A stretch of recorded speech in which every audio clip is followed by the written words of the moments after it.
So in terms of the use of the word, Birmingham always had leases, but this emanates from the Quiet Report back in 2007. And again, it's still part of the Localism Act and part of the community rights. What we have developed in Birmingham is a revised protocol and new ways of working, which were approved back in 2011 and rolled out during 2011 and 12. They're corporate and they're still in place. And I have a personal passion about this because I developed them. So we still use this consistent approach. We were very fortunate back in the day. We had monies from AWM, if anybody ever still remembers Advantage West Midlands, and we ran a big programme to show how it could work. And since 2011, there have been over 20 successful community asset transfers in Birmingham. We've re-emphasised the importance of this and local people being involved in their own neighbourhood and influencing that in the relatively recent policy statement from Birmingham, which is the Working Together in Birmingham's Neighbourhoods. And that's what Neighbourhood Development and Support Unit actually do cover. I have seen the questions. It's answered in the next slide. So what does Community Asset Transfer, or CAT, or referred to as CAT in Birmingham City Council, mean? CAT isn't an automatic right, but is based on individual business cases. But as a council, we do need to be clear about which buildings are available and which are not. So in essence, not every building is available for a community asset transfer. That is a decision that is made within the council. It does include buildings and or land. And in fact, if there was an old, there was a minibus that actually we transferred as well. So it's assets. So it is land as well as buildings. And some of the 20 successful ones are actually land. It is generally a leasehold, not freehold. And there are good reasons for that. That means the buildings is still retained in council ownership. So if for whatever reason it doesn't actually work out, it does come back. So there are reasons. It's generally up to 25 years. The reason it's 25 years is it opens the doors for the bigger grants that come forward. Most of them will ask for 20. Have you got a lease for 25 years? Doesn't need to be. It can be any 3, 5. It can be negotiated, but the 25 does unlock funding. It is generally a full repairing lease.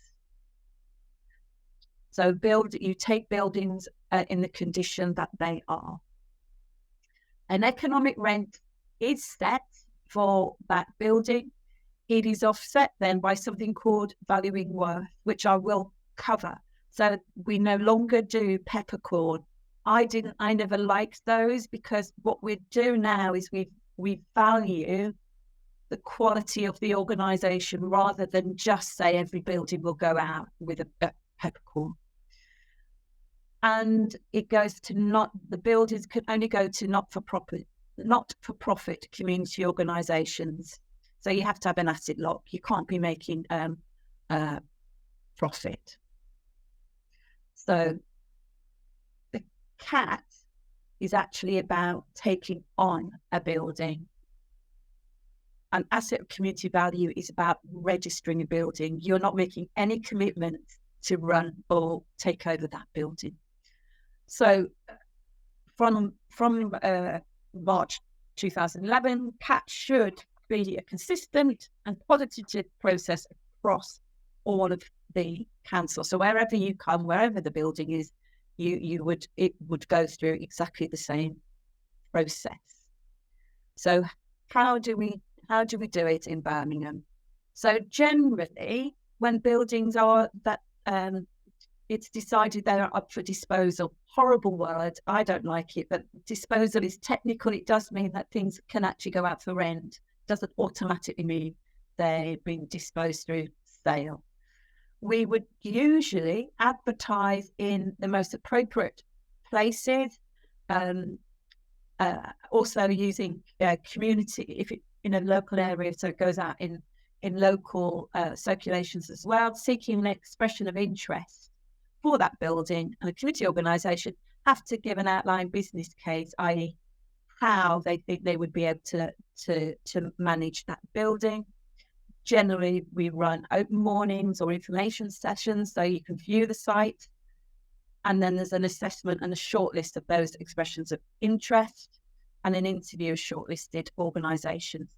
The only difference is if you're already the tenant in the building and it's come up that your lease period has ended, you would get a priority interview. Once we've selected, we are called the preferred community partner, and there'll always be a lead contact officer to manage that project through. And that lead is from wherever the building is situated. If it's an education building, it's education, if it's leisure. And then a head of term of a cat lease would be written up, subject to a final business case, the value worth report being signed off. Next one. So what's the difference between a community asset transfer lease and an ordinary lease? Generally, in simplistic terms, what it means is, and why you've got a reduction in rent, is that the value, once the valuing work has been done and you've said that you're going to do stuff which is counted positively and reduces the rent, those obligations are written into that lease. And then there are ongoing assessments every 5 years for that. So that the value worth bit is really, really important.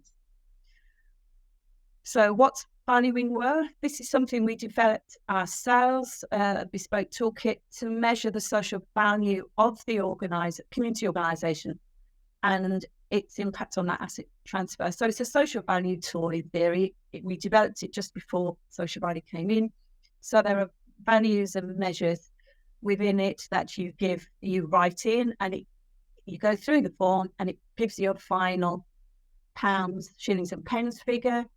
That offsets your economic rent. So if the economic rent is 100,000 and your valuing worth is 50,000, then the rent is reduced to 50,000. If your value is 100,000, then it's a nil rent. If your value is 150,000, it's a nil rent. So it offsets the economic rent.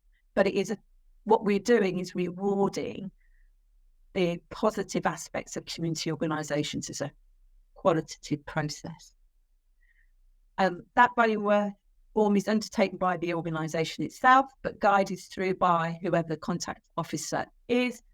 But you need to provide the evidence. It's not a perfect tool by any means, but it does emphasise the contribution and the value of organisations and their tangible worth in that particular area. If anybody's interested in this, contact me. We can go through the form. And then just a few tips on this process. You need to be really honest why you want a community asset transfer. It isn't an easy option, and I don't think we would ever say it was or a panacea for everything. It is about ensuring that your community organisation is viable. You're not taking on a liability. You need to be really aware that asset transfer is not resource neutral for either side, but there are time, capacity and finance issues. Just made reference to legal costs there.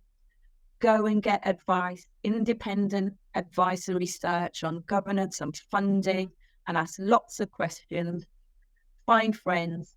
Go and see a building that's already been asset transferred. Go and talk to the community organisation who've done it. It's with peer-to-peer support, particularly referencing locality and BCM. There's loads of things on there, each of their websites that can help. We've also got our own website that has been transitioned from when it was part of the beginning process, but it is still there. So with everything in the right place at the right time, with the right group, the right building, it's a fantastic opportunity and can have huge community benefits. And it is part of, as I say, our working together in Birmingham neighbourhood. Are there any questions on community asset transfer? So Eleanor, can a community group ask BCC to put up a particular building? What we say, it's not a perfect process, but what we would say is if you are interested in an asset transfer, fill in one of the application forms to express your interest, because that will be held. So if a building does come up, we know that somebody is interested in it. So it's a bit of a two-way process. As I say, buildings generally are advertised through property services, both for sale, but they also put the asset transfers on there. But I don't think there is anything wrong. I think it's very positive that if you are a community group who are interested in a community asset transfer, fill in the form and send it in so that your interest is registered, and then we can then come back out to you as and when those buildings would be available. Alpana, sorry if I've said that wrongly. Where do we get access to the building to get an independent evaluation? Some of the buildings will still be open, but we would say get independent valuations.